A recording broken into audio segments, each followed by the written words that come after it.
హల్లెలూయా. Christmas పండుగ అయిపోయింది. Praise the lord. ఎంత బాగా దేవుని సన్నిధిలో పండుగ జరిపించడానికి దేవుడు మనకు సహాయం ఇచ్చాడు. దానికి దేవుడికి స్తోత్రములు. మరి ఒక్కసారి కూడా ఈ క్రిస్మస్ సందర్భంలో నేను మాత్రం మీతో క్రిస్మస్ గురించి మాట్లాడడానికి నాకు అవకాశం దొరకలేదు.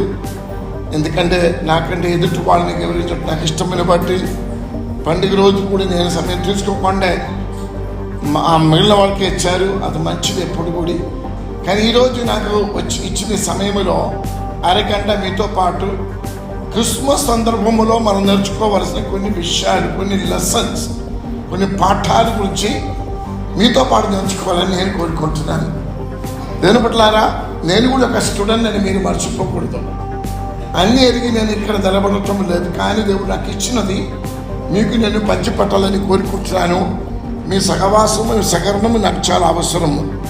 ఈరోజు నేను మీతో మాట్లాడబోతున్న విషయం ఏమైనది, అది మత్తయి సువార్త 1వ అధ్యాయం 23 వాక్యములో నుండి ఉన్నది. అదేమంటే యేసు గురించి.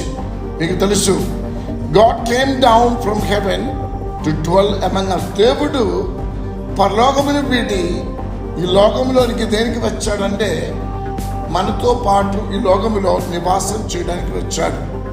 ఈ విషయం గురించి మనం మాట్లాడినప్పుడు యేసుకు దేవుడు కలిగ చేసిన ఒక గొప్ప నామం ఉంది. ఆ నామం గురించి మనం మాట్లాడాలి. ఎందుకంటే మనకు తెలుసు మత్తయి సువార్త దాని 1వ అధ్యాయము 21, 22, 23 అలాంటి వాక్యాలు మనం చదివినప్పుడు అక్కడ చెప్పవలసిన ఒక 2 విషయాలు. 1 యేసయ్య అని పేరానికి పిలువబడ్డారు. 2 ఇమ్మాన్యుయేల్ అని పేరు. ఒకసారి చదవండి. కొన్ని వాక్యాలు చదివి ఈరోజు నాతో పాటు మీరు సహాయం చేయాలి. ఒకసారి చదవండి. ఆమె అంటే మరియ గురించి చెప్తున్నాయి. మరి ఒక కుమారుడు కన్ను, ప్రజలను వాడు పాపము నుంచి ఆయనే రక్షించను గనుక యేసు అని పేరు బట్టి పిలువడానికి కారణం ఆయన రక్షకుడుగా రక్షించడానికి వచ్చిన కనుక. Praise the lord. పేరు అంటే మీకు అందరికీ తెలుసు. మొన్న మేము ప్రయాణం చేస్తుండగా మన ఒక పాస్ గారు జోకు అన్నారు, మన ఎలక్ట్రీషియన్ బ్రదర్ మనతో ఉన్నారండి. ఎలక్ట్రీషియన్ అని ఎందుకోసము ఇక్కడ ఉన్న రమణని పిలుస్తారు మీకు తెలుసా అని, ఎలక్ట్రిక్ పని చేసిన కనుక అంతే కదా. Praise the lord. ఇప్పుడు ఒక్కనే పాస్ గారని పిలవాలంటే ఆయన పాస్టర్గా ఉండి పాస్టర్ చేయవలసిన పని చేస్తే ఆయన మనం పాస్టరు అని పిలుస్తాం. ఏసీని ఏసీ అని పిలవాలంటే దానికి కారణం ఏంటి? దేవుడే చెప్పి ఉన్నారు ఇక్కడ, ఆయన రక్షించను కనుక లోకములో ఉన్న ప్రజలను వాడు పాపము నుంచి ఆయనే రక్షించను. ఇంకెవరు లేదు. ఆయనే అంటే ఆయన మాత్రమే, ఇంకెవరు లేదు. లోకములో ఉన్న ప్రజలు తన పాపములో వెండిపోయిన సమయంలో, పాపములో చచ్చిపోయిన సమయంలో, పాపములో వాళ్ళ జీవితము అలాగే చాలా పాడైపోయిన సమయంలో వాళ్ళ పాపము నుంచి రక్షించడానికి యేసు వచ్చాడు. ఆ నామం గురించి ఈరోజు ఎక్కువ నేను మాట్లాడకంటే 2వ మాట గురించి మాట్లాడతాను. చదవండి. ఇదిగో కన్యక గర్భవతి అయి కుమారుని కన్ను, ఆయన ఇమ్మానుయేల్ అని పేరు పెట్టుదురు. ఆయన ప్రభు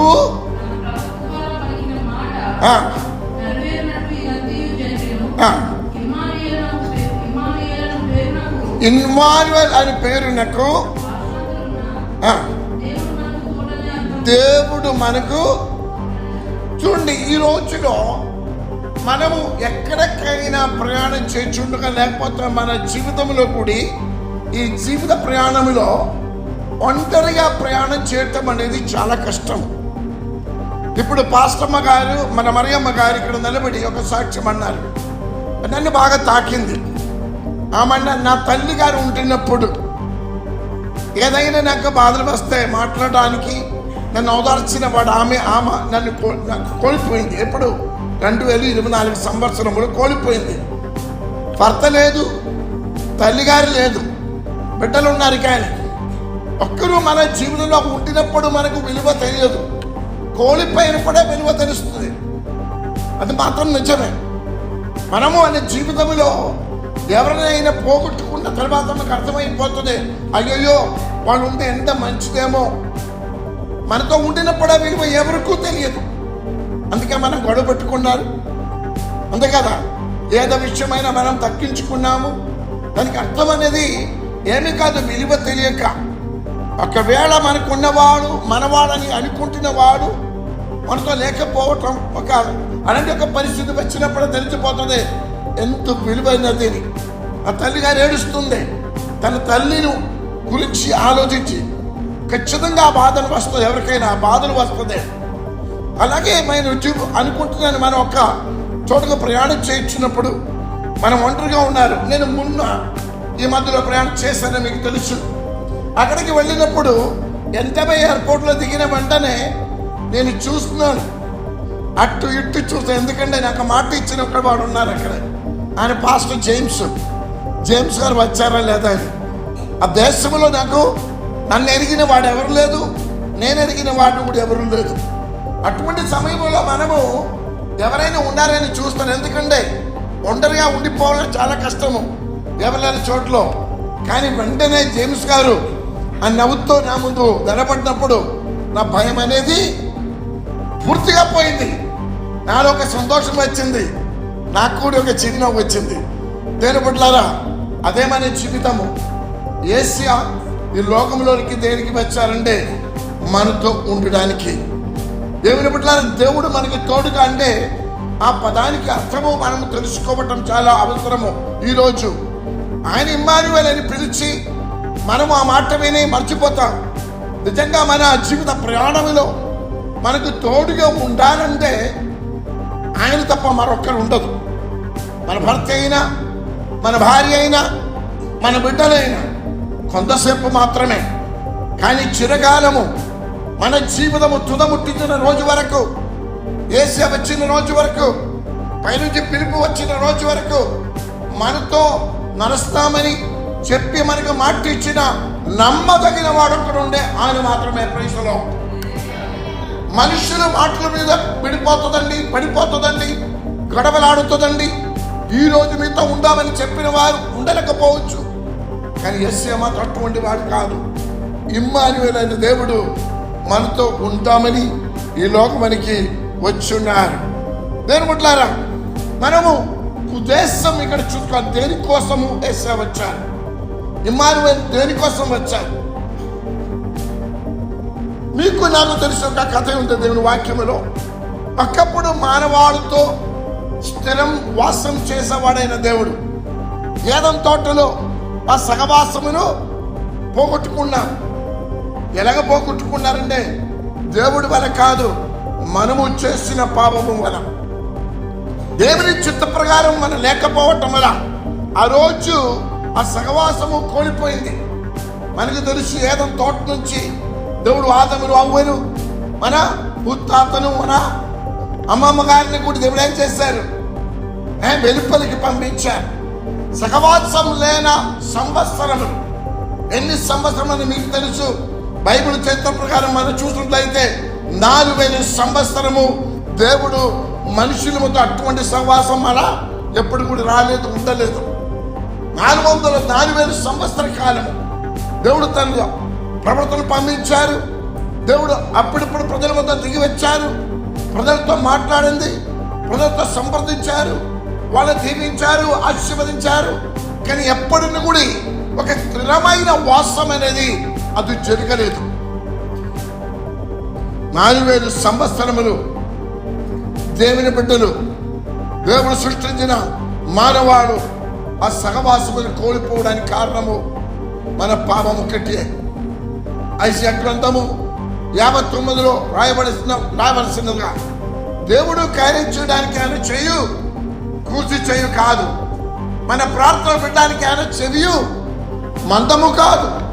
కానీ దేనికోసము మనం అలా కోల్పోయిందంటే మనము మన దేవుడి మధ్యలో మన పాపము ఎలాగైంది, పాపమును అడ్డుగోడగా నిర్మించబడింది. దేవుడితో దగ్గరికి రావాలని కోరుకున్నది జరగదు. అని అపరిశుద్ధుడైన మానవుడు, దేవుని వాక్యములో ఉన్న హృదయము అన్నిటికంటే ఘోరమైనది. అటువంటి పాపంతో ఉంది హృదయంతో, పాప విచారముతో, పాప ఆలోచనలతో, పాప జీవితంలో ఉన్న మానవాడు దేవుని దగ్గరికి రావడానికి అవకాశమే లేదు. అటువంటి సమయంలో చాలా మనం ఆలోచించవలసిన విషయము, ఈ దేవుడు ఎంత మాత్రం మమ్మల్ని ప్రేమిస్తున్నారంటే 4,000 సంవత్సరం ఎదురు చూశారు. దేవుడు ఏమన్నారంటే, నా సమయము వచ్చింది, ఇంక నేను ఎదురు చూడను, చెయ్యవలసింది నేను చేస్తాను. Praise the lord. ఈ మానవాళ్ళని ఇలాగ వదలడానికి నేను ఇష్టపడటం లేదు. వాళ్ళు నాకు కోల్పోతున్న పరిస్థితిలో ఉండటం ఇష్టం లేదు. వాళ్ళ కొరకు ఏం చేయాలని నేను ఉద్దేశించాడో అది నేను చేస్తానని నిర్ణయం తీసుకొని తగిన సమయంలో, ప్రైజ్ ది లార్డ్, గలాతీయ పత్రిక 4:4 ఉండే కాలము పరిపూర్ణమైనప్పుడు, ప్రైజ్ ది లార్డ్, దేవుని సమయం వచ్చినప్పుడు, అన్నిటికీ దేవునికి ఒక సమయం ఉందండి. మన ఇష్ట ప్రకారం అన్ని జరగదు, మన సమయంలో కూడా జరగదు. కానీ దేవుడు తన ఉద్దేశము తన సమయములో జరిపించేవాడు. Praise the lord. ఒకవేళ మీ జీవితంలో 24లో ఏదో ఉద్దేశంతో మీరు ప్రారంభించారో అది జరగలేదని మీరు బాధలో ఉన్నట్లయితే, ఏమో నాకు తెలియదు, 25లో దేవుడి సమయం వచ్చిందేమో, దేవుడు మీకు కార్యం చేస్తారని నేను నమ్మిన వారు మాత్రము చేతులు పెట్టి దేవుని స్తుతించండి. హల్లెలూయా. మీరు మర్చిపోయిన ఆయన మాత్రం మర్చిపోయిన దేవుడు కాదు. 4,000 సంవత్సరం అయిందండి. ఆ రోజులో అక్కడి ఉన్న సంగతి మనం చూసినట్లయితే లోకంలో ఉన్న మనుషులందరూ కూడా ఇంకా దేవుని నుంచి దూరంగా ఉన్నారు. చాలా కొద్ది మంది మాత్రమే, రెమినెంట్ చెప్తారు ఇంగ్లీష్లో, చాలా కొద్ది మంది మాత్రమే దేవుని కోసం ఎదురు చూసేవాడు ఆ రోజు. మిగిలిన వాళ్ళందరూ లోకములో కలిసిపోయింది, లోక ప్రకారం జీవిస్తున్నారు, దేవుడిని విడిచిపెట్టారు. అందుకే దేవుని వాక్యములో ఒక మాట అన్నారు యేసు రాకడ గురించి, అంధకారములో నడిచేవారు వెలుగును చూశారంటే. లోకము అంధకారములో కప్పబడింది. Praise the lord. ఆ రోజులో సముద్రము నీళ్ళ మీదకి ఏమంది చీకటి కమ్మినట్లుగా ఎప్పుడు ఈ సృష్టిని యేసయ్య దేవుడు మరొకసారి కూడి నూతన పరచమునుపు ఆది అందు దేవుడు లోకమును భూమిని స్తుతించెను. మన ఏం జరిగిందండి ఆ రోజు చెప్పండి? భూమి నిరాకారము కానీ శూన్యము కానీ ఉండెను. కానీ ఏం జరిగింది? అక్కడ చీకటి అగాధ జలములపై కమ్మి ఉండెను. అటువంటి సమయంలో కూడి ఎన్ని సంవత్సరాలు గడిచిపోయిందో మనకు తెలియదు. 2 మిలియనా, 10 మిలియనా, 20 మిలియనా, ఎన్ని కోట్ల సంవత్సరాల తర్వాత మనకు తెలియదు. కానీ సమయం వచ్చినప్పుడు దేవుడు ఏమన్నారంటే, ఇంకను నేను సృష్టించిన ఈ మనోహరమైన భూమి చీకట్లో కమ్మి ఉండటం నాకు ఇష్టం లేదు. Praise the lord. దేవుడు ఏం చేశారంటే, ఆ చీకటితో నిండిన భూమిని చూసి ఒక మాట అన్నారు, వెలుగు కలిగిరిగాక అని. Praise the lord. అలాగే ఉంది ఈ రోజు కూడా. యేసు వచ్చినప్పుడు జెరూసలేం మాత్రం కాదండి, లోకంలో ఉన్న ప్రతి దేశాల గుడి చీకటితో కమ్మి ఉన్నారు. ఎందుకంటే అవినీతులు, పాపములు, లోక ప్రకారం ఉన్న అన్ని విధమైన యుద్ధములు, అసూయలు, అన్ని విధమైన కోపములు, అన్ని విధమైన చీకటి సంబంధమైన పనులు లోకములో జరిగి దేవుడిని వాడు ఏం చేశారంటే సమాజం నుంచి, దేశం నుంచి వెలుపల పట్టుకున్నారు. దేవుడితో ఏమి సంబంధం లేకుండా. కానీ దేవుడు దేశం మాత్రము ఎవరి గుడి హక్కు చేయలేదు. Praise the lord. మానవాడు దేవుడిని మర్చిపోయినా దేవుడు మానవాళ్ళని మర్చిపోలేదు. హల్లెలూయా. సంవత్సరములు దాటిపోయినా దేవుడు తన ఉద్దేశమును మర్చిపోలేదు.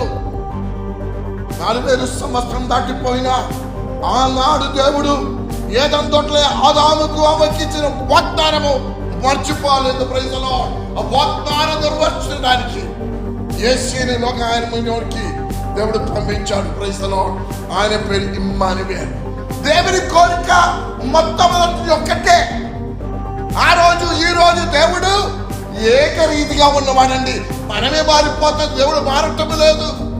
ఆయన పేరు ఇమ్మానుయేలు, ఆయన పేరు దేవుడు నిన్న నేడు నిరంతరము ఏకరీతిగా ఉన్న దేవుని ఆయన. Praise the lord. హల్లెలూయా. తమలో తోంచండి.